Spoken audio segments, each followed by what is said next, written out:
자, 지금부터 피아 지방 부분을 시작하도록 하겠습니다. 반갑습니다. 네, 저는 만주판사 황현이고요. 네. 오늘 또 피고인 또 김영민입니다. 김영민 씨 나오셨고 네. 소재인 변호사님 그리고 일주일 만에 또 우리 김남국 변호사님 네. 안녕하세요. 김남국이 없더니 네. 김남국이 없으니까 난국이 됐습니다. 아이고. 이 빈자리가 크더라고요. 예, 그렇습니다. 아니 근데 제가 네네. 일주일 안 나오니까 네네. 세상에 엄청 연락을 많이 받았거든요. 네. 무슨 연락을 받았냐면 제가 자유한국 당한다고. 그래갖고 예. 무슨 소리냐. 네. 지금 자유한국당이 아니라 법원 가기도 힘든데. 저희가 몰아넣었어요. 그러니까 앞으로 빠지지 마세요. 빠지면 무슨 일이 벌어질지 몰라. 한 번 안 나왔더니 이게 뭐 난리가 나. 아니 근데 머리가 좋아요. 네. 왜냐면 이게 빠져도 누구를 대체하고 자기가 빠지잖아요. 네. 근데 급하게 빠졌단 말이에요. 참 머리가 좋아요. 왜냐면 누가 대체되면 방송이란 게 누가 없으면 분명히 대체가 되거든요. 그렇기 때문에 예, 예. 보복의 강도가 더 높아집니다. 변호사다. 변호사 양반이랑 머리가 좋아요. 예, 예. 정말 훌륭합니다. 자유한국당 들어가도 되겠네. 그러니까요. 그 머리가 좋아야 됩니다. 거기. 그러니까요. 자유한국당 안 들어갑니다. 예. 당비 1,000원을 내야 된다고 해서. 그렇군요. 1,000원이 아까워서 안 돼요. 자유를 드리도록 하겠습니다. 예, 예. 1,000원어치도 못하는 당입니다. 그렇습니다. 아이고. 자, 그래요. 자, 어떻게 뭐 광고부터 시작할까요? 아니면 아니 오늘 본격적으로? 수 변호사님 인사도 예, 하셔야지. 수 변호사 갈까요? 수 변호사님 예. 지난주에 혼자 다 이게 저희들의 법률 그러니까요. 상담을 받으시고 고생 많이 했어요. 현기증 때문에 쓰러지실 뻔했어요. 김남국 변호사님 안 계시니까 빈자리가 너무 크더라고요. 그래서 댓글도 보니까 김남국 변호사님 때문에 보는데 안 나오시면 어떡하냐고 하면서 너무 허전하다고 이런 댓글도 김남국이가 되게 쓴 거예요. 많았어요. 김남국이가. 가족과 지인분들이 쓰신 아이디 건가요? 12개 매크로 돌립니다. 댓글에 제 욕이 많은 이유가 있는 거예요. 다 얘가 쓰는 거예요. 그렇습니다. 제가 일 안 하고. 알겠습니다. 네네네. 자, 이제 광고부터 우선 합시다. 예. 자, 여러분. 땅콩을 저희가 이제 발견했습니다. 땅콩이네요. 땅콩. 예, 예. 자, 해미원 삶은 땅콩. 네. 우와, 이거 뭐예요? 예? 오, 깜짝 놀랐어요. 이거 왜 이렇게 삶은 부드러워? 땅콩이에요. 삶은 그러니까요. 땅콩. 뭐야 이거? 와, 이게 땅콩이 좀 삶았네. 한번 사우나 한번 들어갔다 나왔어요. 네. 쫙 뺐네. 자, 땅콩을 볶아서 먹는 것보다도 삶아서 먹으면 영양분이 4배나 증가한다. 난 이런 얘기 처음 들어봤는데, 네, 슈퍼푸드네요. 네. 이 땅콩을 삶는 과정에서 땅콩의 겉과 속 껍질에 알찬 영양분을 땅콩알이 모두 흡수하기 때문에 네. 그래서 따라서 이제 그 당뇨나 심장병이나 암 등의 효험이 있다고 합니다. 네. 파이토케미컬 성분이 다른 조리법보다도 4배 높아진다고 하는데요. 이 삶은 땅콩이 영양은 높아지지만 칼로리는 적어져서 다이어트에 무척 도움을 줍니다. 이게 삶으면 칼로리가 낮아지는군요. 그렇습니다. 특허받은 제조 기술로 땅콩 알레르기 걱정 그런 거 다 떨치세요. 땅콩 알레르기 있는 분들이 많으신데요. 해미원의 삶은 땅콩은 알레르기를 발생시키는 단백질 변성이 생기지 않기 때문에 땅콩 알레르기가 있는 성인, 아동, 유아 누구라도 마음 놓고 드실 수 있겠습니다. 이유식에 갈아 넣어도 전혀 문제가 없어요. 네네. 그렇잖아요. 땅콩 특유의 그 맛에서 좀 더 깊은 맛이 느껴지는 겁니다. 100% 국산 땅콩을 삶은 해미원 삶은 땅콩은 총 3가지 맛이 있습니다. 이 달짜니, 이 삶은 땅콩, 그리고 간간이 요거는 달콤이. 그래요. 이렇게 3개입니다. 자, 여러분. 10봉 세트 5,900원. 네, 그렇습니다. 인터넷 최저가가 7,800원인데 여기서는 5,900원에 팔고 있습니다. 싸네요. 예. 자, 30봉 세트. 요거는 16,800원에 모시고 있어요. 네. 10봉 세트가 5,900원이면은 30봉이면은 당연히 이보다 더 비싸야 되는데 30봉 세트. 네. 한 16,800원. 16,800원. 앞서 아까 김용민 PD님이 아주 자세하게 잘 설명을 해줬는데 볶아버리면 고소한 맛은 좀 살아나는데 땅콩에 들어가 있는 굉장히 중요한 성분들이 많이 떨어져 나가버리기 때문에 볶은 거보다는 삶은 게 좋다. 그래서 저도 처음 먹어봤어요. 삶은 거는. 근데 먹어보니까 되게 좋아. 부드럽고 삶은 이 맛이 있어요. 그래서 제가 왜 이게 달콤한 맛, 간간한 맛, 이 맛이 이게 있는가 싶었더니 삶아버리면 그 땅콩이 가진 그 고소한 맛이 빠져버리니까 거기에 살짝 맛을 좀 가미한 것 같아요. 네. 먹기 좋은 것 같아요. 자, 이제 본격적으로 좀 시작을 해볼 텐데 지난주 댓글부터 좀 네, 살펴볼까요? 댓글을 선생님? 살펴보겠습니다. 예. 네, 지난 시간에 저희가 나눴던 얘기들이 이제 크게 3개 정도 되는데요. 네. 검찰 수사가 조국에게는 잔인하고 계엄령 수사에는 침묵한다는 내용이 있었고, 그다음에 상상인 저축은행 유준원 대표 관련해서 PD수첩 취재 내용 그리고 공수처 설치 필요성에 대한 내용이 있었고요. 그렇죠. 그다음에 마지막으로 이재명 지사가 대법원에 위헌법률심판 제청 신청한 내용이랑 네네. 대법원 판결 전망에 대해서 이야기를 했어요. 네. 오, 그래서 되게 많이. 많이 했어요. 이거 뉴스룸 아니에요, 뉴스룸? 변호사님 안 계셔가지고 그래요. 와, 이거 엄청난데. 변호사님 뒤에 이제 쳐주는 말이 없어서 소재를 많이 나눠요. 예. 소재는 소재인 변호사님으로 충분합니다. 그렇죠. 아유, 참. 좋았어. 네, 예, 재밌었습니다. 래퍼인 줄 알았어요. 근데 변호사님 없어서 난국이었어요. 난국. 맞아요. 네, 그렇습니다. 먼저 총체적 난국. 네, 총체적 난국이었죠. 먼저 이재명 지사 관련해서 댓글들이 항소심 판결은 상식에 어긋나는 판결이고 대법원에서 파기환송되기를 바란다는 댓글이 많이 달렸고요.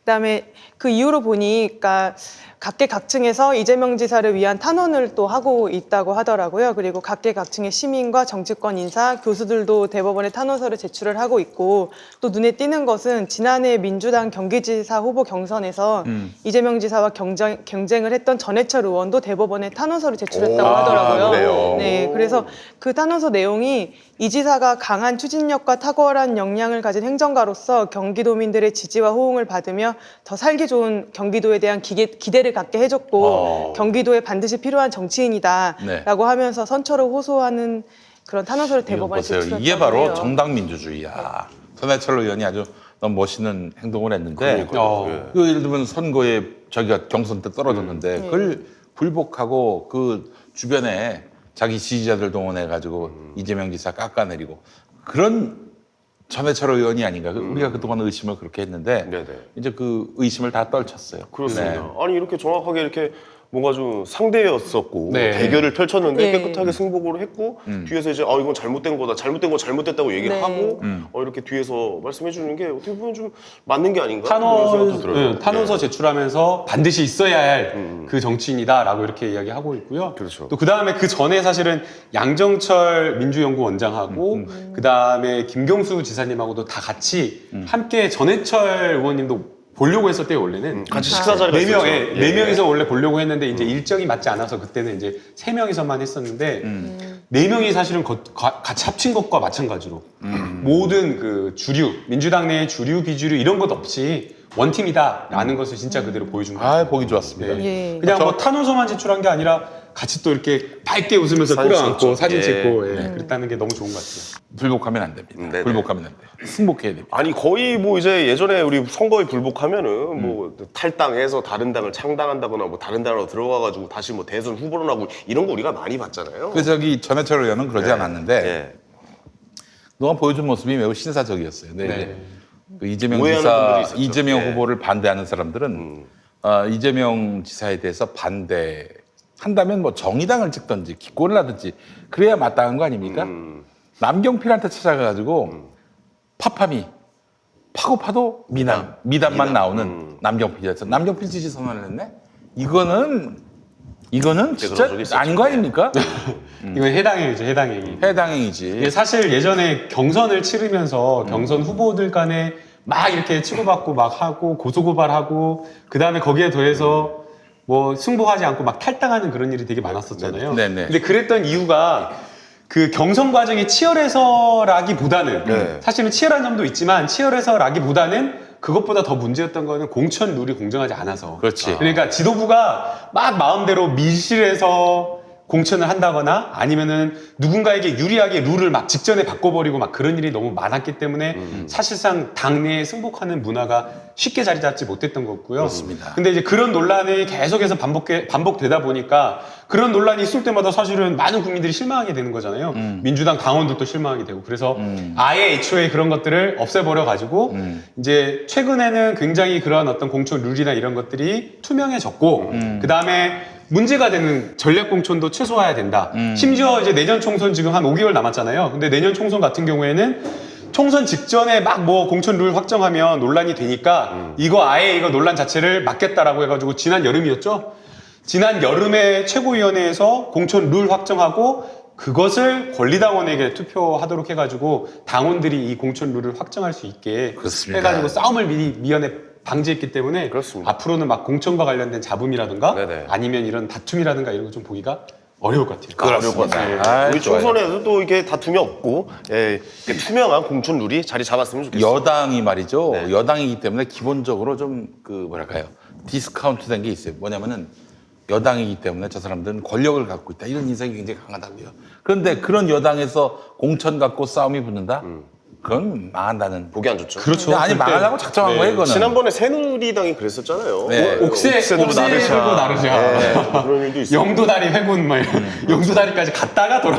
네. 그게 아마 뭐 비슷한 맥락이라고 봅니다. 예. 그렇기 때문에 이번에 민주당의 어떤 승리 여부는 공천 때 분쟁이 없어야 됩니다. 뭐 맞는 말인 것 같습니다. 공천 때 분쟁이 있어서 그냥 악의다툼 벌어지고 뭐 대자로 들어 누워가지고 네. 배째라 이래버리면 그 순간 망하는 거예요. 그거 안 되죠. 그렇죠. 망조가 예. 되는 거예요. 예. 뭐 친문 감정하고 막 이런 거 있잖아요. 감별사 옛날에 한번 그래가지고 한번 뭐 난리 났었잖아요. 제가 예. 그 지도부의 이런 좀 직간접적인 이야기를 좀 들었는데요. 네네. 전략 공천이나 이런 것도 없다.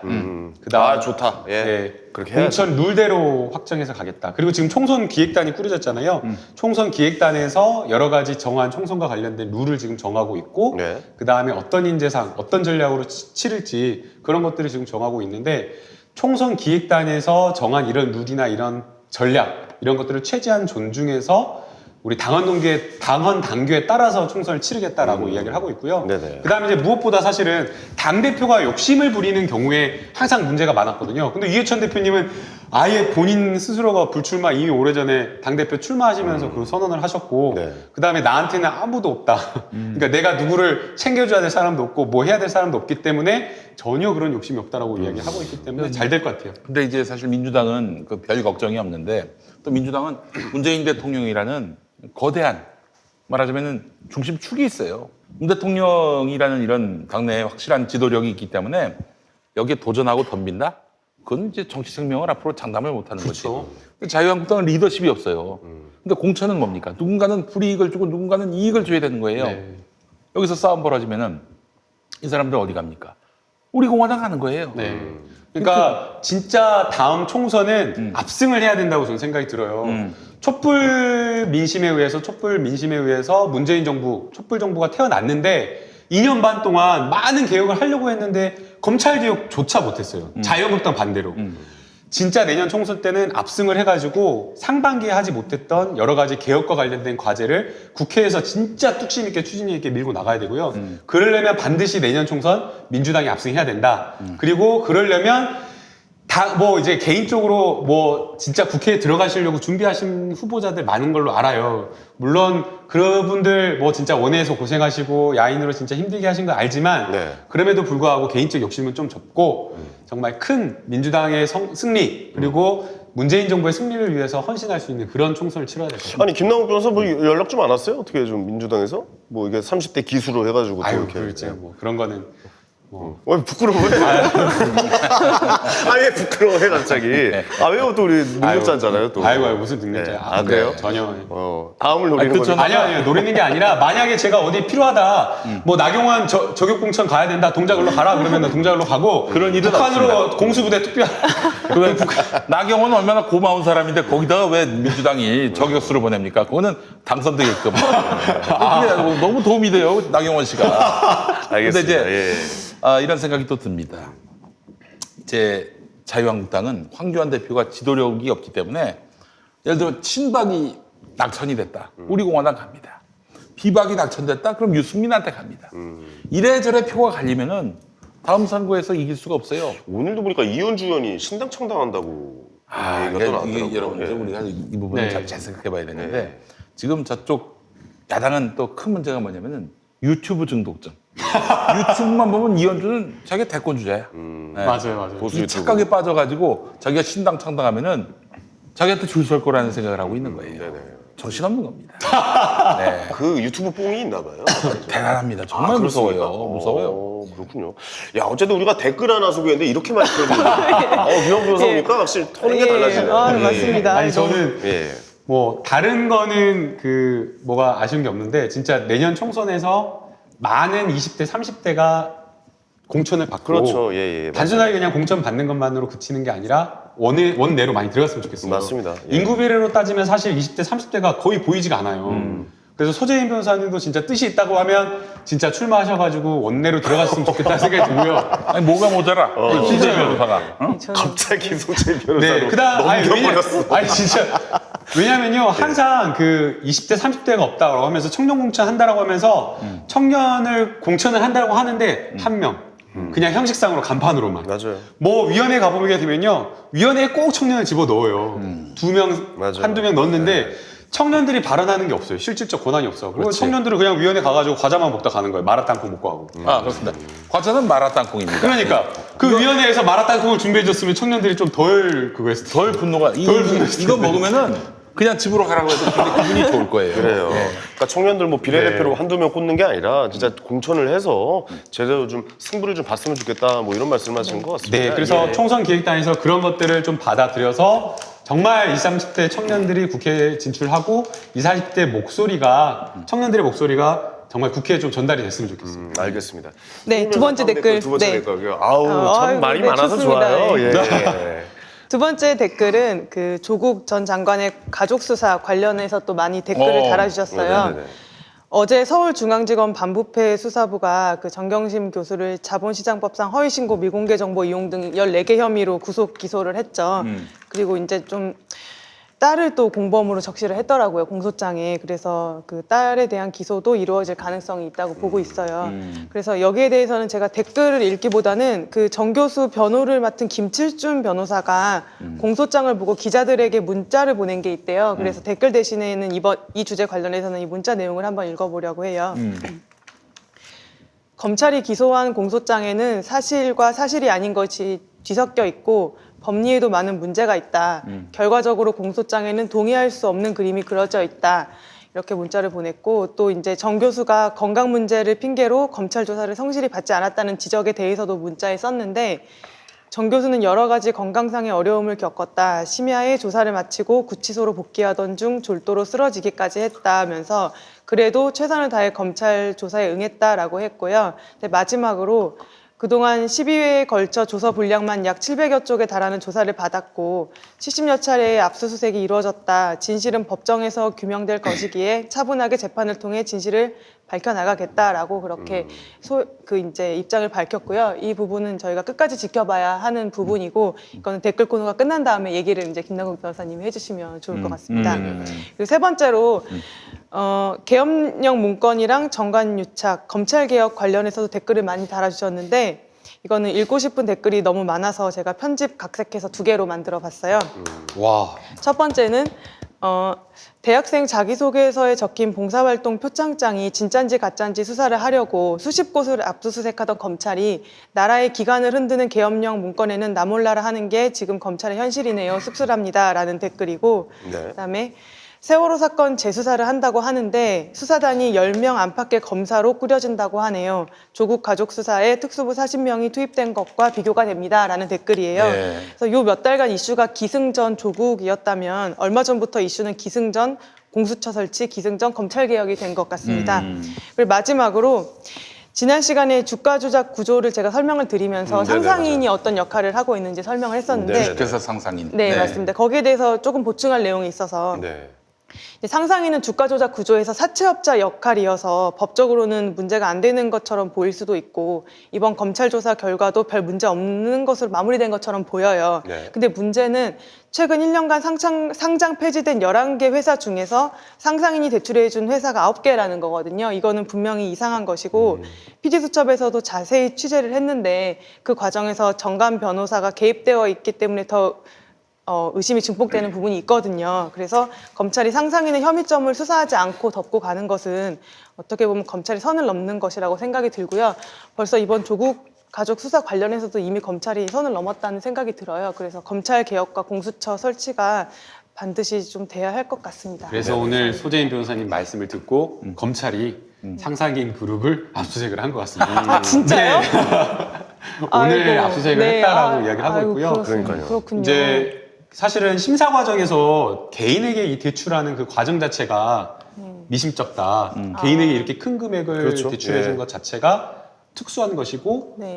이게 저축은행이라고 해서 뭐 그냥 일반 시중의 큰 대형 은행과 다르지 않아요. 왜냐면은 이 대출을 해준다라고 하는 것 자체가 리스크 관리가 굉장히 중요한 거기 때문에 심사 그런 것들이 내부 규정이 있는데 그러한 것들을 지금 어긴 것으로 보이기 때문에 어떻게 해서 개인에게 이렇게 큰 돈의 금액을 대출하게 되었는지 그런 것들을 지금 압수수색에서 들여다볼 그 상상인 저축은행이 자본 시장을 정말 흐려놓으면서 그 개미 투자자들에게 손실을 가져온 행위는 정말 그것도 선을 넘은 행위라고 보여지거든요. 그 부분에 대해서 좀 수사가 잘 이루어졌으면 좋겠습니다. 그렇습니다. 또 그쪽에 대해서 전문가시잖아요, 소재인 변호사님. 그럼 조작이라고. 예. 어쨌든 좋은 정보 좀 많이 주시기 바랍니다. 알겠습니다. 뭐 수사가 들어갔다고 하니까 네. 좀 기대를 좀 한번 해보죠. 네, 이상입니다. 알겠습니다. 지난주에 그 내용에 대한 댓글을 좀 소재인 변호사님께서 쫙 한번 훑어 주셨습니다. 자, 이제 본격적으로 오늘 대화 좀 이어가 보죠. 첫 번째 주제 뭘로 좀 이야기를 나눠볼까요? 그 당연히 오늘 정경심 교수 얘기. 정겸신 교수 수사 진행 상황부터 그 좀 기소장에 해볼까요? 예. 대해서 어떻게 네, 이제 평가하세요? 공소장이 이제 79쪽에 달한다라고 이야기를 하는데요.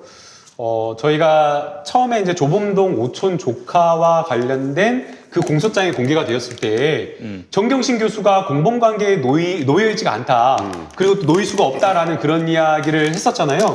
그런데 실제 이번에 79쪽에 달하는 정경심 교수의 그 여러 가지 범죄 혐의, 검찰이 주장하는 그 혐의를 보니까 실제 조국 오촌 조카와 공범관계를 이루는 것들이 거의 없다. 그러니까 처음에 검찰 수사는 주가 조작에 뭐 개입했다, 소링급 피해 실소유주다, 뭐 여러 가지 것들을 다 뒤에서 배후에서 조종한 것처럼 이야기를 했지만 네. 결국에는 그 큰 그림이 아니다라는 것을 검찰 스스로가 이번 공소장을 통해서 이야기를 했다라고 생각이 듭니다. 그래서 이번 기소장만으로도 정경심 교수와 관련한 많은 오해가 풀렸다. 네, 그러니까 처음에 수사와 완전히 달라졌다는 거고요. 내용은 지금 이 검찰이 수사한 내용 정말 많은 내용을 했지만 결국에는 애초에 검찰이 목표하거나 아니면은 그렸던 그림 자체가 틀렸다. 그러니까 이게 지금은 뭐 용두삼이 처음에는 용을 그리려 했다가 그냥 그리고 나서 보니까 이거는 뭐 뱀도 아니고 지렁이도 아니고 말도 안 된 그런 수사가 돼버렸다라고 저는 생각이 듭니다. 처음에 제기했던 내용과 많이 좀 달라져 있다라고 그럼 봐도 되나요? 네. 그러니까 고작 이거 수사하려고 70번 압수수색하고 그것도 수십 명의 검사가 온 나라를 그냥 그 특수부가 다 동원돼 가지고 그럴 일이냐 이거예요. 맞아요. 이런 질문에 뭐 그것부터 답해야 되는 거 아니에요? 그러니까요. 이게 온 가족 다 수사하고 김경록 PB는 뭐 130시간, 120시간 수사했다라고 했죠. 그 다음에 웅동학원 30년 전 채권까지 막 다 뒤집어 까가지고 수사하고 심지어는 조국 교수님의 80노모 모친까지 이렇게 수사를 한다라는 게 그게 과연 가능한 건지 저는 처음에 저희 방송할 때 소재인 변호사님 해주신 말씀이 정말 100번 옳다라고 생각이 드는 게 아니 세월호 수사라든가 이 개헌 문건과 관련된 수사는 국헌을 물러난 그런 수사인 거잖아요. 근데 그런 수사는 미정미적 수사도 안 하고 그냥 내비로 두놓고 이 조국 교수님 수사와 관련되어서는 표창장 위조와 관련된 거 이건 말이 안 되는 것 같아요. 아니 그 내용은 뭐 그럼 마지막에 그 공소장에 대한 내용은 뭐가 있는 겁니까? 그럼 이제 결론이 어떻게 난 거예요? 뭐에 대해서 이제 수사를 뭐가 한 범죄예요, 거고? 뭐가? 뭐가 범죄로 나온 결국에는 거예요? 이제 크게는 전 세 가지라고 봐요. 첫 번째는 위조한 거. 그러니까 입학 과정에서 표창장을 위조하는 게 표창장 하나가 있고요. 위조, 예. 그다음에 두 번째는 조범동으로부터 미공개 정보를 받아가지고 WFM 주식을 샀다라는 거 이거 하나고요. 그다음에 세 번째는 요 두 가지 범죄 수사를 받는 과정에서 증거를 인멸하거나 위조하거나 은닉했다. 요 큰 카테고리로 나눈 세 가지라고 생각이 들어요. 그래서 저희가 이 세 가지를 가지고 오늘 한번 정말 검찰의 수사나 이 공소장이 타당한지 좀 따져봤으면 좋겠어요. 좋습니다. 알겠습니다. 예. 그 하나 짚어보도록 하겠습니다. 우선 그 표창장부터 한번 얘기해 보죠. 공소장 내용을 보게 되면 위조했다라고 하는 방법을 아주 자세하게 적어놨어요. 그래서 위조의 배경까지 적었는데 네. 우선 저희가 지적할 것은 이렇게 공소장 쓰면 안 돼요. 기본적으로 공소장이라고 하는 것은 공소장 일본주의라고 해가지고 공소 사실에 대해서만 써야 되는 거고 만약 여기 공소장에 대해서 다른 내용을 쓴다면 예컨대 형님을 좀 저를 쓰세요. 예, 저를 감사합니다. 쓰세요. 마음껏 이용할 자유이용권 드릴게요. 아니, 예. 현 의원님에 대해서 공소장을 쓰는데 이 공소장 내용에 불필요한 내용이 들어가면 안 되는 거예요. 예컨대 현 의원님이 황교안의 사회를 보고 황교안의 사회를 보고 황교안 사회 보고 사회비를 받고 네. 그 다음에 자유한국당과 친하게 지내고 그 다음에 황교안의 번호는 없다고는 하지만 황교안 비서실장을 하는 사람의 번호를 가지고 있다고 하고 그러니까 그 사족을 넣으면 안 되는 거구나. 그렇죠. 이런 거를 만약에 이런 것들을 넣게 되면 공수처에 넣게 되면 어떻게 되겠어요? 판사가 네. 저 사람에 대해서 부정적인 인식을 갖죠. 그렇죠. 편견과 선입견을 가지게 되니까 그렇구나. 아무리 판사가 이 사건 공소 사실에 대해서 네. 객관적으로 보겠다라고 하더라도 불필요한 내용이 들어가 있게 되면 이것에 대해서 굉장히 부정적인 그 범죄 사실에 대해서 부정적이게 되고 피고인에 대해서 나쁜 인상을 가지게 되는 거예요. 그러니까 정리를 해보면 기소한 내용만 기술을 해야 되는데 그 앞에 살아왔던 환경부터 그렇죠. 해서 이 사람이 있었던 일들을 왜 넣느냐 맞아요. 기소장에. 그래서 이 공소장에 과거에 옛날에 막 2000 몇 년도 그러니까 공소시효가 벗어나가지고 사실상 이 재판에 대상이 되지 않는 범죄 사실까지 끼워놓고 그 다음에 아니 이거 검사가 이 정경심 교수 마음속에 들어가 봤어요? 어떻게 알아요 의도를? 의도를 알지 못하는데 목적도 알지 못하고 의도도 못하는데 뭐 하려고 했다는 정경심 교수의 목적이나 이러한 내심의 그런 마음까지 여기다 적어놨어요. 뭐야 이거 독심서 쓰는 거야? 이건 좀 너무 지나쳐요. 그래서 심리 상태를 예측해서 썼다. 네, 그래서 이거는 정경심 교수를 너무나 악의적으로 나쁜 그런 걸로 표현하려고 했던 것 아니냐. 그러다 보니까 기사들이 쓴 기사들도 그런 표현들만 나쁜 표현들만 딱딱 뽑아가지고 이렇게 기사를 뽑았으니까 굉장히 좀 부정적인 그런 느낌이에요. 네. 소 변호사님, 네. 공소장 미국주의는 없습니까? 일본주의와 대비한 미국주의. 일본주의. 이 외색을 이제 우리는 다 피해야 됩니다. 너무 지금 일본에 의존하는 이런 구조예요. 이거 바꿔야 됩니다. 이게. 공소장 미국주의. 아이고. 공소장 독일주의. 네. 어쨌든 표창장에 세상에. 대해서는 그렇군요. 야, 이 동소장 일본주의 중요해. 지금 우리가 빨리 친일을 극복해야지. 어떻게 된 거야? 뽑아요. 그럼 알았어요. 예. 뽑아봐. 이 얘기를 안 아니 지금 하시고. 소재인 교수가 할 말을 잃어버리시죠. 할 말을 잃었습니다. 너무 독창적이셔가지고. 난감해 하실 것 같아가지고. 네. 예. 그리고 이제 표창장 위조 관련해서는 저희도 방송에서 여러 번 다뤘는데요. 이것은 이제 최성해 총장이 피해자예요. 그렇기 때문에 피해자 진술의 신빙성이 있는지 그 진술의 일관성이 있는지 그게 가장 중요한 요소가 될 거고요. 저희가 이제 이게 언론에 나왔을 때부터 최성해 총장의 진술은 계속 바뀌었다라는 것은 저희가 너무나 잘 알고 있고 그런 점을 들어서 이제 최성해 총장은 정경심 교수에게 그 표창장 발급에 대한 허락을 말로 했을 수 있어요. 그 부분이 만약에 인정이 된다면 그 어떤 방법으로 표창장을 뭐 만들었든 뭐 검찰은 컴퓨터 안에서 파일을 어떻게 잘라가지고 붙이고 아들 거에 잘라서 딸 거에 붙이고 이런 복잡한 방법을 뭐 사용했다고 하는데 네. 뭐 설령 그게 맞는지 아닌지는 재판 과정에서 나오겠지만 설령 그렇다고 하더라도 위조라는 거는 피해자의 의사에 반해서 명의를 위조하는 것이기 때문에 최성해 총장의 동의가 있었다면은 그거는 이제 위조죄는 성립을 하지 않는 것이고요. 그다음에 둘째로 제가 주목하고 싶은 거는 이제 이게 범행 과정에서 이런 게 이제 쭉 나왔더라고요. 무슨 연구소 논문 허위 인턴. 허위 인턴이 지금 한 4개, 5개가 있고 그다음에 허위 인턴 경력 부풀리기 이런 것들이 또 여러 개가 쫙 있어요. 네. 이게 사실 사모펀드에 대해서 엄청 큰 금액의 액수가 막 왔다 갔다 하면서 뭐 정말 커다란 범죄 집단인 것처럼 묘사가 됐지만 사실 정 교수에 대한 가장 주요하고 무거운 범죄는 이 표창장 위조와 이제 그 입시 비리 관련인 거예요. 네네. 사실이라면은. 그게 사실이라면은요. 이제 검사가 보는 것이. 그래서 근데 저는 이거는 정말 그 변호인이 영장 실질 심사를 마치고 나서 인터뷰를 하면서 했던 말을 되게 인상 깊게 들은 게 뭐냐면 네.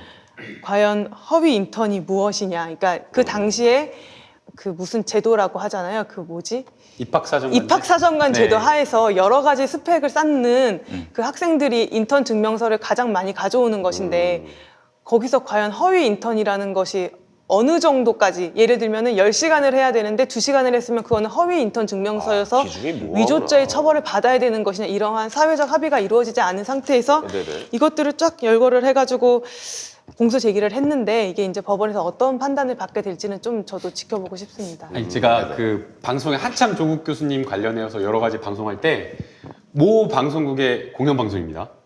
모 방송국에서 방송을 하는데 거기 담당 PD님이 이런 말씀 하시는 거예요. 뭐라고 그러냐면 만약 지금 검찰이 들이대는 이 기준으로 봉사활동이라든가 인턴십이라든가 표창장이라든가 이런 것들을 사문서 위주로 판단을 하게 되면 네.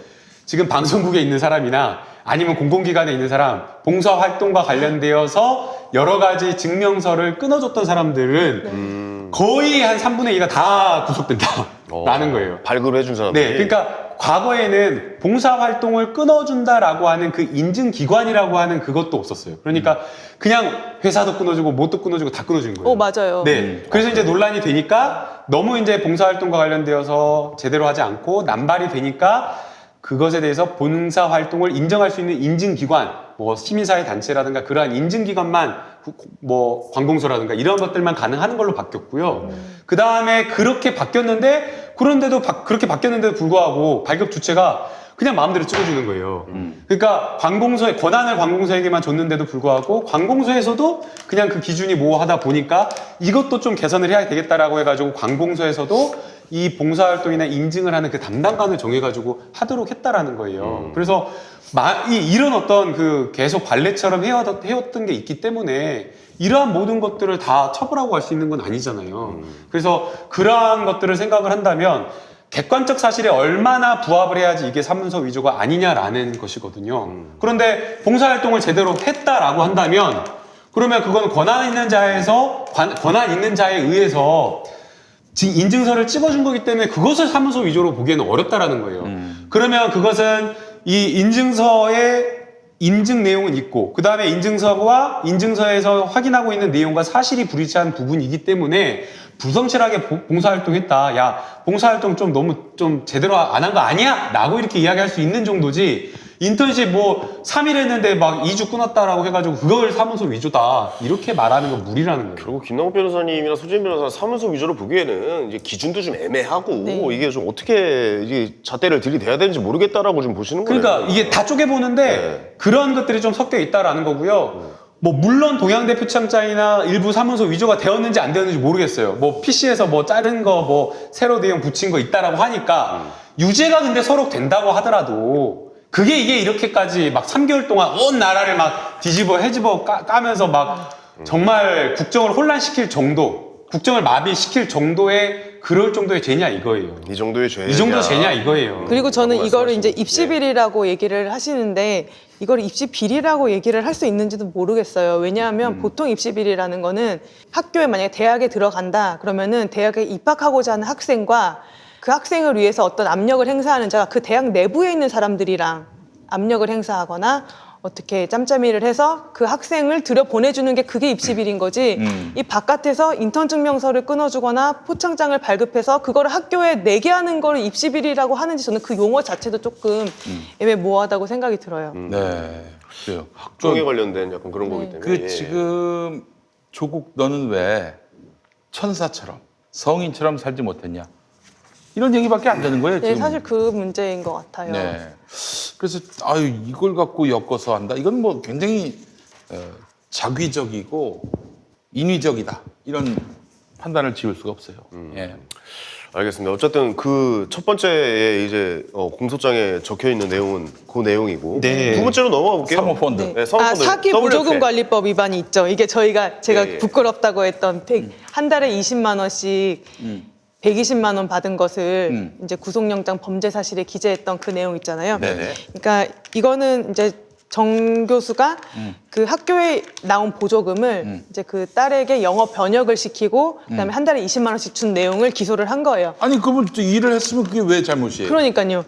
그거를 이제 맨 처음에는 보조금 관리에 관한 법률 위반으로 해서 구속영장을 청구했다가 이제 공소를 제기하면서 그거를 사기라고 또 범죄를 구성을 해가지고 공소 제기를 한 게 사기다. 있더라고요. 완전히 억지로 그냥 한 사람을 쓰레기로 만들어 버렸네.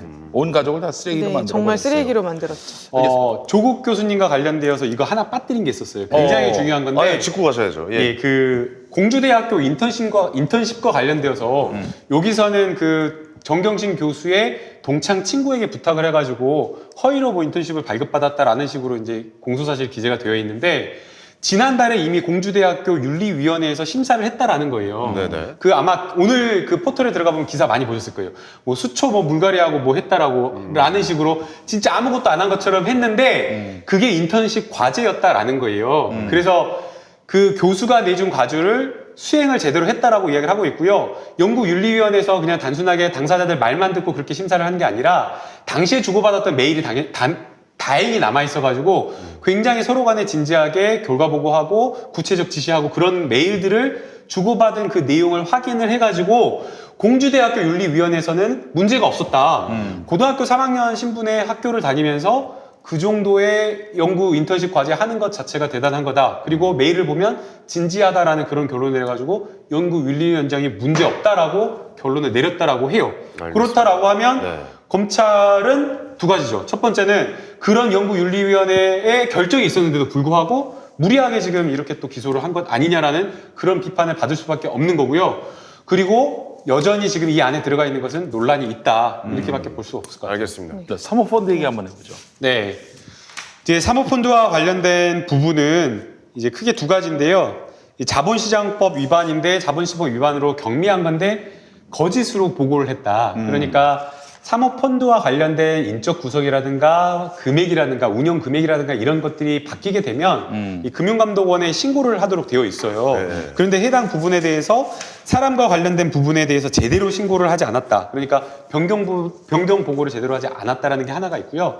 그 다음 이제 두 번째는 미공개 정보를 이용해가지고 사전에 주가가 부양될 것을 호재성 정보를 미리 입수하고 그것을 얻어가지고 했다라는 건데 네. 사실은 이 두 가지 범죄 다 모두 다 코링크 피라든가 이런 것과 관련되어서 대표라든가 아니면 책임 있는 지위에 있는 자여야 돼요. 그러니까 모든 사람이 미공개 정보를 이용해서 이 뭔가 주식을 샀다라고 해서 처벌되는 건 아니거든요. 아, 그래요? 네, 그러니까 예컨대 회사 대표라든가 이사라든가 관련된 자들. 아니면은 뭐 네. 감사라든가 또는 그 회사의 직원은 아니지만 이 회사와 관련되어서 회계사가 감사 업무를 하는 거잖아요. 외부 회계감사를 하기 때문에 그런 과정에서 취득한 정보를 가지고 취득해가지고 뭔가 수익을 받거나 손실을 본 경우 이런 경우에만 처벌을 하는 거거든요. 투자자가 아니라 운영자. 네. 운영자에게 책임을 묻는다. 아니 네. 그럼 그분들한테 정보를 얻어서 산 뭐 예를 들어 친구, 뭐 사장의 친구라든가 이 사람은 법에 그런 걸릴 게 것까지 없는 거예요? 처벌되지 않는다. 아, 처벌되지 않는다. 자본시장법에서. 왜냐하면 그거는 너무 많은 처벌 범위가 광범위하다. 늘어나게 되고 그 처벌할 수 없어요. 그래서 자, 그렇다면 지금 검찰이 그 부분에 대해서 정경심 교수를 피의자라고 지목한 거는 정경심 교수가 이 회사의 운영자다. 사실상 운전자로 본 거고 조범동의 공범으로 본 건데 네. 그럴 수가 있느냐라는 거예요. 저희가 처음부터 이야기를 했잖아요. 만약에 정말 정경심 교수가 코링크피의 운영자라거나 실질적 소유자였다라고 한다면 진짜 이 코링크피에 많은 자본금을 댔거나 아니면 코링크피가 운영하고 있는 펀드가 있잖아요. 결국에는 코링크피의 실탄이라고 하는 그 힘이라고 하는 것은 펀드잖아요. 네. 그럼 거기에 많은 돈을 투자를 해야 되는데 불과 한 12억, 14억 정도 투자를 했을 거거든요. 그러면 이걸로 어떻게 이 코링크피를 좌지우지하냐라는 거예요. 쩐주도 아닌데. 그래서 그거는 불가능하다. 그리고 또 만약에 정말 이 사람이 이 정말 실질적 소유주고 주가를 부양할 사람이라고 한다면 이거 지금 그 WFM 12만 주 사가지고 이익을 봤어야 되는데 지금 손실 보고 있어요. 팔지도 못하고 있어요. 압수돼가지고. 중요한 건 이거 같아. 이익을 못 봤다라는 게. 그게 말이 안 돼요. 이거 좀 약간 저도 중요한 것 같긴 해요. 그래서 그 이 지금 거짓 정보, 그러니까 변경 보고를 제대로 하지 않았다, 거짓 보고했다라고 하는 것도 전부 다 코링크 피의와 관련되어서 실소유주여야 되고, 그 다음에 WFM과 관련되어 소도 역시 마찬가지로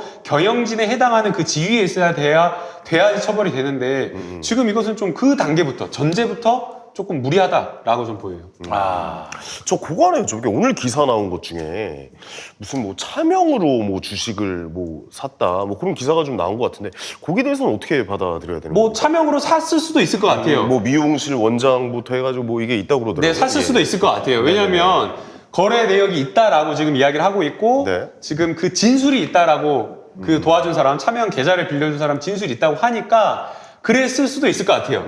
그러나 그거는 그야말로 정경심 교수의 그거지. 그러니까 차명으로 주식 거래 해가지고 한 것이니까 정경심 교수의 도덕적 비난인 거고 그거를 가지고 처벌할 수는 없어요. 아, 그건 처벌할 수 없다. 공직자 윤리법에서 직접 투자를 금지하고 있어요. 그리고 그 직접 투자를 금지한 경우에 그 금지 규정 위반한 경우에 처벌되는 사람은 누군지 아세요? 누굽니까? 부인이 아니라 공직자 본인이에요. 부인은 그렇게 위반했다고 하더라도 처벌되지 않아요. 만약에 그게 처벌이 되려면 공무원의 공범이어야 되는 거예요. 공무원과 함께 해가지고 짜고 공무원이 부인 계좌를 이용해가지고 같이 그렇게 해가지고 했다라고 하면 공범으로서 처벌되고 공무원도 처벌되는 거예요. 그게 예전에 금융감독 그 예전에 윤석열 총장이 뭐 8년 전인가요? 뭐 금융감독 원장을 기소했는데 공직자윤리법 위반으로 처벌하자고 기소를 했는데 무죄가 나온 거. 그거예요. 그래서 당사자가 진짜 그냥 뭐 차명으로 했다라고 하면 그거는 진짜 왜 공직자 부인이 이렇게까지 했을까라는 그런 비난을 할 수는 있지만 그게 만약 사실이라면. 예. 근데 우리 공직자윤리법에서 그렇게까지 처벌을 하지 않는 것은 벌칙 규정을 안 둔 것은 그렇게까지 처벌하는 것은 과도하다라는 점이 있는 거고요. 그렇게 판단한 이유는 부부 별산제이기 때문이에요. 지금 그 사모님 한 달에 얼마 쓰는지 아세요? 김용민 PD님? 그거 알려 하면은 죽습니다. 죽어요. 형님 아세요? 저는 카드를 제 걸 줬어요. 그래서 저는 네. 저한테 문자가 오는데 저한테 문자가 오는 걸 모르죠. 예. 주부시니까. 예. 그러니까. 지금 이제 육아휴직 중이다. 예, 예. 육아휴직주의거나 이제 뭐 물론 그런 가정도 있을 수 있어요. 네. 근데 이제 되게 맞벌이 부부이거나 가게를 달리하거나 또는 이제 어느 한쪽으로부터 유산을 많이 물려받게 되는 경우 있잖아요. 그러면은 아내 쪽에 뭐 부모로부터 아내가 유산을 많이 물려받았다. 그러면 남편이 그거 내 앞으로 해달라고 하는 게 웃긴 거잖아요. 그런 요구를 했다면 맞아 죽죠. 예, 그러니까 예. 그래서 그렇게 재산 관리가 저도 그렇고. 분리되어 있다라는 것이 우리 일반적인 그냥 대부분의 가정의 그런 맞아요. 거예요. 그래서 네. 벌칙 규정 두는 건 무리다. 그러니까 서로 잘 뭐랄까 경제적인 부분에서까지 속속들이 다 알진 못한다. 그렇죠. 부부라도. 아니 제가 예. 처음에 저희 방송했을 때 한 2달 전에 그랬잖아요. 저희 아버지가 보고 계실지 모르겠는데 아빠가 댓글 달아주면 좋겠는데 아빠 몰랐잖아. 올해 엄마가 비트코인 5천만 원 투자한 거. 아니 모르셨어요. 저희 아버지가. 아빠 보고 계시면 댓글 좀 달아주세요. 그러셨군요. 아니, 모르셨어요. 예. 다행히 정말 엄마가 성견지명이 있어가지고 수익이 올랐어요? 났습니다. 근데 실패의 아픔도 있어요. 2007년도에 중국 펀드가 엄청 난리가 났었잖아요. 한 번 그때 투자를 했는데 3개월 만에 막 70%막 올라오고 막 그때 난리 났었던 났거든요. 적 있었어요, 막. 그때 예. 저희 어머니가 진짜 막판에 들어가셨죠. 막차에 막차 타신 거예요. 예. 근데 진짜 어머니 주식도 안 하시고 뭣도 안 하시는데 그때 펀드 처음으로 그냥 막 막차 타셔가지고 그냥 뭐 거의 뭐 70% 손실? 근데 그런 어떤 실패의 경험이 있기 때문에 다음에 어떤 종류의 투자를 할지라도 노련해질 수밖에 없어요. 아니, 근데- 근데 형이 여기서 중요한 게 뭔지 아니, 알아요? 70%래. 아니 근데 중요한 게 뭐냐면요. 예. 거의 전 재산 적금 드신 걸 다 투자하셨는데 어이구. 아버지가 모르셨다는 거. 아. 근데 더 놀라운 거는 저희 아버지가 정말 호인이세요.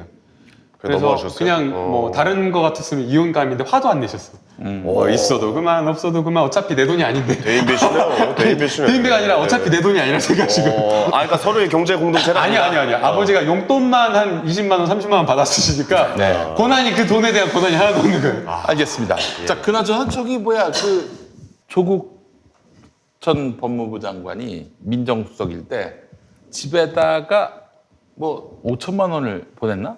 그 은행에서. ATM기로 ATM 로. 청와대 앞 네. ATM기에서 근데 5천만 원. 그걸 두고도 뭐 의혹을 제기하던데 무슨 맥락이고 그게 뭐가 잘못된 거예요, 그게? 그러니까 그 청와대 앞에 ATM기에서 5천만 원을 보낸 게 이제 정경심 교수 계좌로 송금되어서 그게 WFM 주식을 사는데 사용되었다 이거예요. 근데 차명으로 구입으로. 예, 차명 구입으로. 근데 그게 확정이 되는 거예요? 그게 그렇게 단정 지을 수가 있는 문제입니까? 아니 그건 단정 지을 수가 없죠. 어떤 목적으로 왜 돈을 보냈는지는 그러니까 그거 어떻게 그거는 알 수가 없는 거죠. 그것만 가지고는 이게 조국 전 장관이 알았다 몰랐다라는 거는 그건 확정 지을 수 없는 또 거고요. WFM 아니. 주식을 산 게 그 돈 갖고 샀는지 그것도 알 수가 없는 거예요. 아니 수 이게 없는 거예요. 그건 알수 없는 잠시만요. 거예요. 제가 되게 중요한 문제인데 중요한 문제 말씀드리기 앞서 저희 어머니 정말 근검 전략하시고 네. 평생 명품 하나 안 쓰시고 여행도 안 네. 다니시고 네. 해외여행도 한 번도 가본 적이 없습니다. 평생 모으신 돈. 네. 예, 그래서 일하는 거. 오해 있으실까봐 이거 먼저 좀 정리하고요. 알겠습니다. 예, 예. 네. 그 자막도 한번 넣어주세요. 아, 네.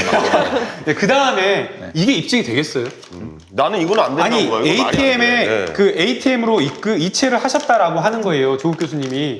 그러면 만약 조국 교수님이 이게 어떤 그 차명으로 투자하려고 했다라는 것을 알고 투자했다라고 한다면 조국 교수님이라고 하면 그러니까 현역이라고 청와대 앞에 은행에서 어떻게 하시겠어요? 몰래 하죠, 몰래 현금으로 찾아서. 그렇죠.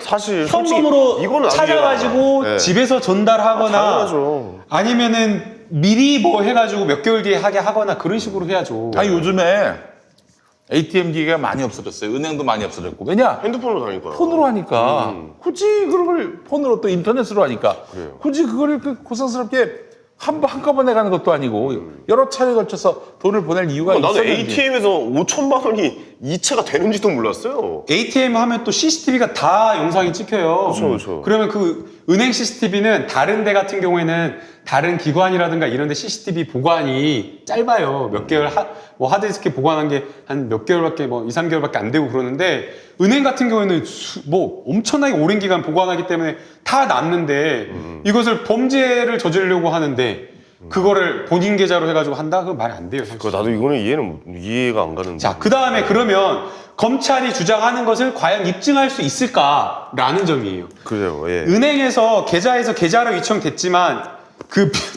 이거 할 때 그 조국 교수님 비골 안 했다가 WFM 꼭 사 이렇게 이체했겠어요? 이체하면서 그러니까 여기다가 비골 안 했다가 꼭 사 그러니까 상대방 받는 계좌에다가 통장 메모 남기듯이 그렇게 할겠냐고요.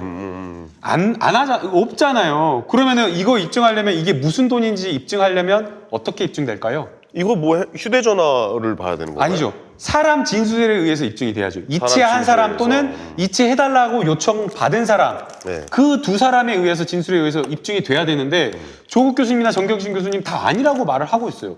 그러면 이 돈 그러면 5천만 원 어떻게 입증할 건데 문자로 만약 뭐가 있다? 그러면 모르겠지만 아니면 녹취가 있다? 그러면 모르겠지만 어떻게 입증할 건데 말이 안 되는 거예요. 이제 지난 방송에서 한번 말씀을 드렸었는데 그 남편이 횡령 배임으로 뭐 수사를 받거나 처벌을 받는 경우에 부인이 같이 수사를 받거나 처벌을 받는 경우는 저는 못 봤거든요. 왜냐하면 부인 입장에서는 남편이 알아서 돈을 잘 벌어왔겠거니 이렇게 생각을 하면서 그냥 믿고 맡기는 거예요. 그렇죠. 그럼 알 수가 없죠. 남편이 네네. 밖에서 이 돈을 어떤 행동을 해서 어떤 불법 행위를 해서 나한테 가져왔는지 그거는 사실 모르는 경우가 많거든요. 그리고 알 수가 없거든요. 근데 이 경우에는 재테크 관련해서는 정경심 교수가 이제 그 집 가정에 재테크를 전담을 했던 것 같아요.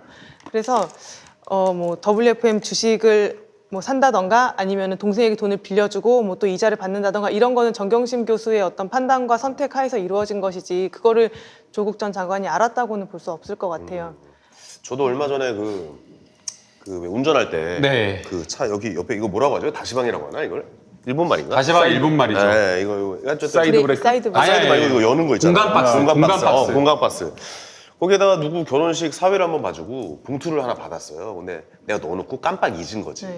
근데 얼마 전에 이제 같이 이제 저희 아내분이랑 같이 차를 타고 가다가 물티슈 좀 꺼내줘 했다가 아내가 그걸 열어서 돈을 찾은 거야. 대박. 그대로 뺏겼어요. 그러니까 그런 거다. 그러니까 모른다. 어디서 이게 났는지도 난 얘기를 안 해주면 어떻게 압니까? 부부 간에도. 아니, 이런 돈을 벌고 뭐 이런 거를. 그러니까 예. 지금 그 내용을 보게 되면 차명 거래 계좌를 썼다라고 하는 게 다 정경심 교수 아는 분이시고 지금 정경심 교수님께서 PB와 직접 막 그 내왕하면서 한 몇 년간 김경록 PB와 투자와 관련된 상담을 했다라고 하잖아요.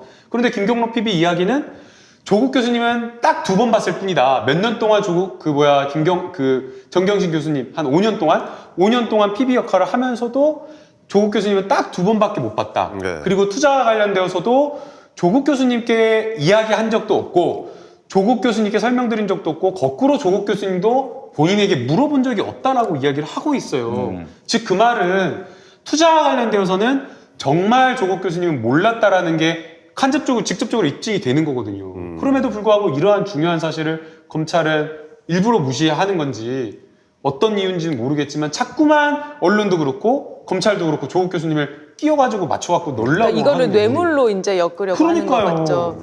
근데 뇌물죄가 성립을 하려면 그 직무 관련성, 직무에 대한 대가로서 뇌물을 지급해야 되는데 그렇게 되려면은 이제 그 어떤 그 WFM이나 그 회사들이 조국 전 장관에 대해서 어떤 직무 관련적인 대가성을 가지고 네. 그 뭐 주식을 사게 해줬다거나 그런 게 있어야 되는데 그것에 대한 입증이 될 수 있을지 그거를 검토한다고 해요. 웨스 CNT인가는 네. 가로등 그 네. 설치업체인데 거기하고 조국 장관하고 이익 관계가 없는 것으로 확인되지 않았습니까? 아니 그거는 이미 한참 전에 한 달 한 2달 전에 정리됐어요. 그거가 없으면은 그거가 아니면은 나머지에서 이익 관계가 서로 형성될 수가 없는 거 아니, 아니에요? 이명박 정부에서 오히려 더 매출액이 더 높았었고 언론에서 보도한 게 딱 16년부터만 해갖고 16, 17, 18씩 이렇게 해가지고 막 올라간 것처럼 해가지고 뭔가 영향 있는 것처럼 했는데 이명박 정부나 박근혜 정부에서는 더 높은 매출이 있었고요. 그래가지고 그 대표가 SNC 대표가 난 조국 교수 알지도 못한다.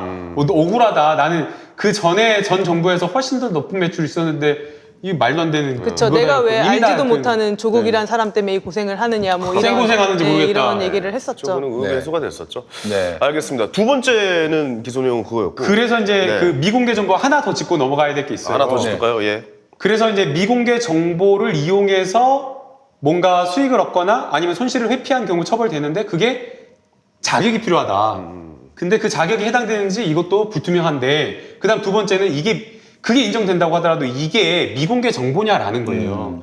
1월 초에 2017년 1월 초에 정경심 교수가 샀다라는 거거든요. 차명으로. 그런데 문제는 미공개 정보라고 하는 내용이 공장이 가동될 것이다라는 정보라는 거거든요. 근데 이게 과연 미공개 정보라는 거예요. 정보냐라는 거예요. 2012년도에 이미 뉴스로 대대적으로 뭔 뉴스가 나왔냐면요. WFM에서 이 음극재와 관련된 공장, 이 생산을 하기 위한 공장을 샀다라고 이야기를 하는 거예요. 2차 공장을. 근데 이 2차 공장 단순하게 그냥 공장 부지만 산 게 아니고요.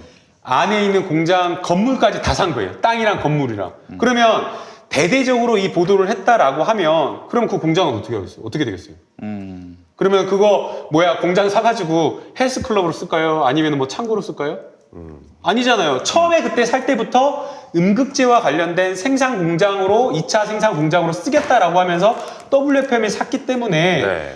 이미 그 공장 부지를 매입했다라고 하는 보도가 났을 시점에 공장이 운영될 거라고 하는 것은 이미 정해진 거예요. 예정된 거예요. 네. 근데 그게 마치 무슨 미공개 정보인 양.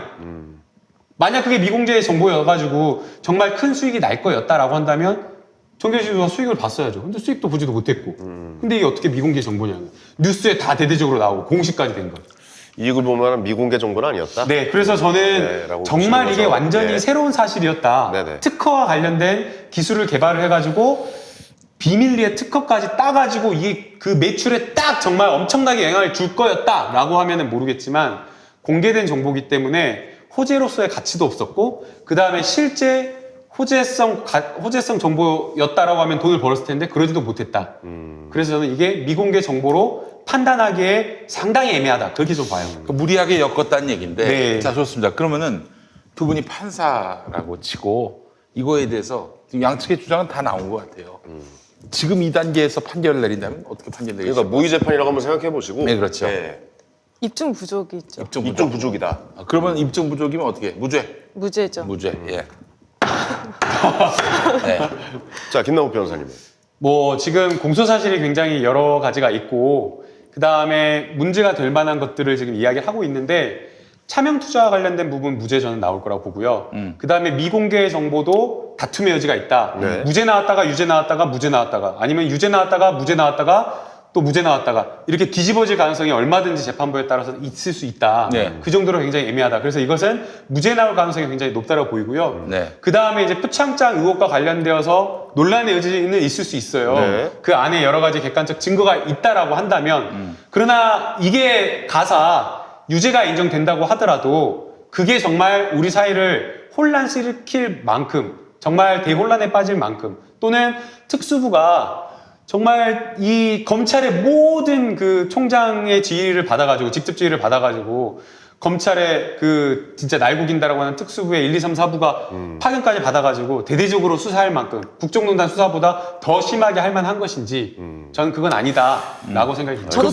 저도 다시 할래요. 저 너무 짧게 한 것 같아서 너무 피곤해가지고. 좋습니다. 예. 그 범죄 사실에 대한 입증 책임은 검사에게 있어요. 그리고 이제 피고인에 대해서는 무죄 추정의 원칙이 적용되기 때문에 지금 뭐 표창장 위조나 뭐 사모펀드 이런 증거인멸 등에 관해서 지금은 검사가 증거를 더 많이 확보해 놨고 그다음에 검사에게 유리한 증거만 제출을 했을 거예요. 그리고 제가 말씀드렸던 것처럼 검사가 수사한 자료 안에는 분명히 정경심 교수에게 유리한 증거가 반드시 있어. 이거는 확신이에요. 그렇기 때문에 이것들을 변호인들께서 잘 확보를 하시고 그 다음에 정경심 교수에게 유리한 증거들을 이렇게 내셔가지고 이 검찰의 증거나 논리는 얼마든지 깨질 수 있는 거거든요. 그렇기 때문에 만약에 그 판사님이 이것이 유죄라고 확신할 만한 그런 게 안 된다. 그러니까 뭐라고 얘기를 하냐면 유죄의 심증을 흔들 만한 어떤 합리적인 의심을 들만하게 할 그런 증거가 있으면 그거는 무죄를 써야 되는 거거든요. 예. 그래서 그런 점에서 저는 이게 무죄 가능성이 있다라고 생각이 듭니다. 우리 아니, 저 김남국 예. 변호사님도 네, 무죄. 네, 저도 그럴 가능성이 있고요. 그 다음에 자, 그럼 일단 이거 치고 예. 내가 치고 싶어서 미치고 아, 환장했는데. 예. 저도 쳐보고 싶어요. 예. 이 나쁜 놈들! 검찰 유죄! 정경심 교수님 무죄! 조국 교수님 무죄! 예. 뭉투를 하네 갑자기. 그 다음에 예, 또 하나 꼭 반드시 이야기해야 될 게 있어요. 예, 아니, 자, 우리가 이제 또 준비한 게 많은데. 아니, 지금 이게 중요한 예, 예. 이제 정경심 교수님에 대한 공소장이 드디어 나왔으니까 윤석열 사태를 말할 수가 있다. 그래요? 오. 이따위 지금 수사를 해놓고 이게 지금 특수부 해가지고 수사할 만한 거예요? 깜이나 되는 수사예요? 깜이나 되는 수사냐고요? 말해보세요, 형님. 깜이나 되는 수사인가요? 저는 솔직히 말씀드리면 전 중립이잖아요. 저는 솔직히 말씀드리면은 가운데 입장에서 봤을 때 아니 온 나라를 이렇게 뒤집어 놓고 저는 뭐가 있는 줄 알았어요. 사실 스모킹 건 아, 딱 진짜요? 한번, 예. 딱 한번 술만하게 그러니까 그런 얘기 많이 했어요, 그동안. 저격을 그냥 한 번에 딱 해가지고 딱 할 수 있는 게 근데 여태까지 나온 게 다예요. 지금 들어보니까 그러니까요. 사실 여기서 더 별건 나올 없는 거 거 없죠? 같아요. 그러니까 별건 없는 거 없어요.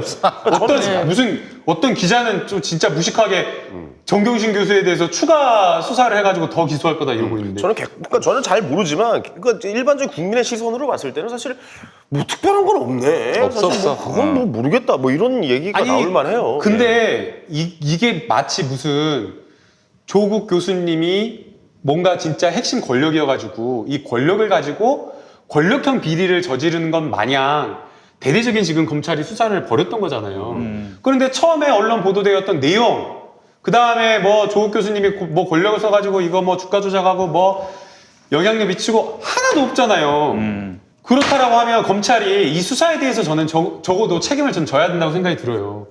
단순하게 이게 그냥 이 정경심 교수나 조국 교수님에 대한 그 가족에 대한 일가에 대한 인권 유린적 엉터리 수사, 정치 수사 이것만 문제된 것이 아니라 네. 온 나라를 정말 혼란스럽게 했어요.